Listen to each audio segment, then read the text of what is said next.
अवामी relief के लिए mega break through. Pakistan के पहले निजी बिजली घर ने हुकूमत को मुआहदे पर रजाकाराना नजरसानी की बड़ी पेशकश कर दी।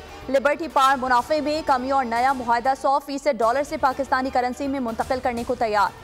एशिया पाक इन्वेस्टमेंट के चेयरमैन शहरियार चिश्ती की न्यूज़ कॉन्फ्रेंस। कहा, प्रपोजल तैयार कर लिया है जो आज हुकूमत को भेज दिया जाएगा। अगर सार्फिन महंगी तरीन बिजली बर्दाश्त ही नहीं कर सकेंगे तो IPPs बिजली किसको बेचेंगे। बिजली की कीमत कम करने के लिए सबको किरदार अदा करना होगा ताकि सार्फिन पर कम से कम बोझ पड़े। और मौलाना फजल रहमान ने हुकूमत को आईनी तरमीम पर हिमायत देने से साफ इनकार कर दिया। ज़राए के मुताबिक मौलाना फजल रहमान से मोहम्मद अली दुर्रानी की मुलाकात हुई। मौलाना ने कहा कि JUI अपोजिशन में है और रहेगी। हुकूमत का साथ देना अवामी गैज़ो गज़ब को दावत देने के मुतरादिफ होगा। आईन और कानून के खिलाफ किसी कानून साजी की हिमायत नहीं करेंगे। मोहम्मद अली दुर्रानी ने मौलाना फजल रहमान से गुज़िश्ता रात गए मुलाकात की थी।